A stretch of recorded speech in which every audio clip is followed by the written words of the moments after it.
Hi, my name is Patrick Combs, and I just wrote this article to share some story knowledge, especially when it comes to entrepreneurs and their origin story. So I'm going to presume that's you.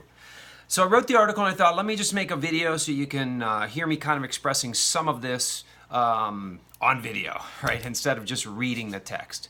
So as it says in the article, I've coached about darn near 50 people, maybe more than 50, and really some epically amazing human beings from all different walks of life, but all of them maverick entrepreneurs doing cool things, from nonprofit to universities to CEOs of really cool businesses. And so they come to me, and I always ask the first question, which is, tell me your story. Tell me the story of how you got started in this business or this endeavor. And they tell me their story. And most of them, almost all of them, have been telling their story the way that they tell it to me for a long time. Many of them from the stage. It's their thing, right? And so they've been getting away with it because they're really good at business. But by the time they're done with their story, which is generally honestly, it's usually either 10 to 25 minutes later. It's almost always like that. And I just sit and I listen and I absorb. And at the end, it's very genuine and authentic for me to say, thank you for telling me the story. Now let's fix that. Sometimes I have said, thank you. Please don't ever do it that way again. Okay? And one time I said to someone, that's amazing. That's amazing because you took story gold, my friend, and you were an alchemist and you turned it into copper. Let's fix that. Okay, so once I'm engaged with someone, I'm giving them the truth because I've been up and down the story mountain and I know that everybody has an epic story to tell, and I know how difficult, ridiculously difficult it is to craft a story so that it's epic.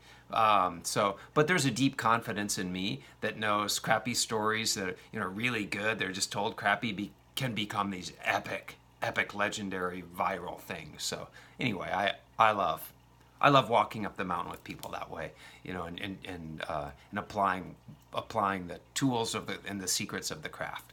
So what are the 3 epic mistakes? And then I'll wrap this video. It's just so you've heard them. Okay.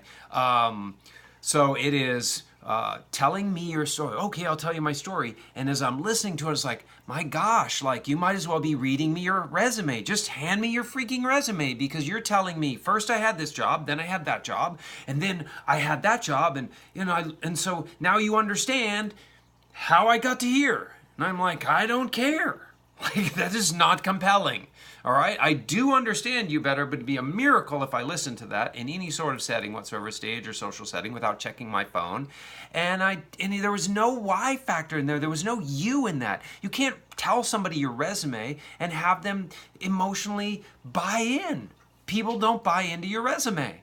Okay? Or even really come to understand what you're all about. Just because you worked here and here and here tells me nothing, or worked or made this and made that and made that. It still tells me nothing, almost nothing about how you really tick. And people are going to bond to you by your why, and it takes me into no dramatic moments whatsoever.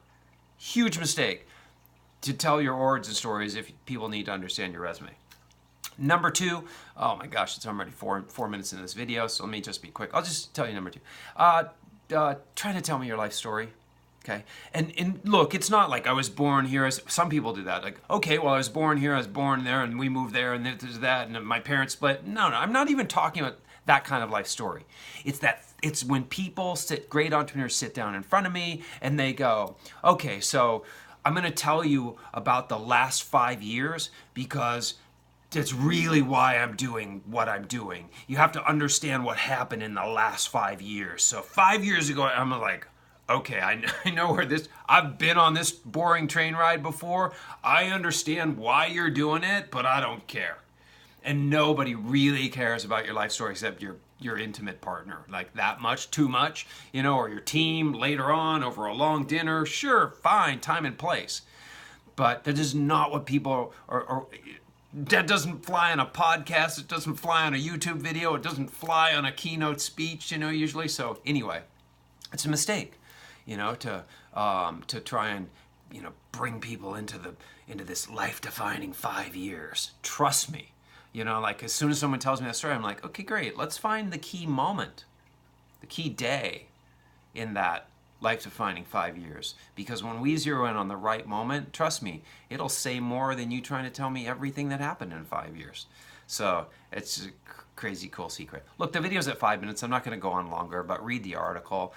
It's all there and more. And I hope it helps you out. I hope it helps you avoid these really common 3 mistakes, that just are story killers. Okay?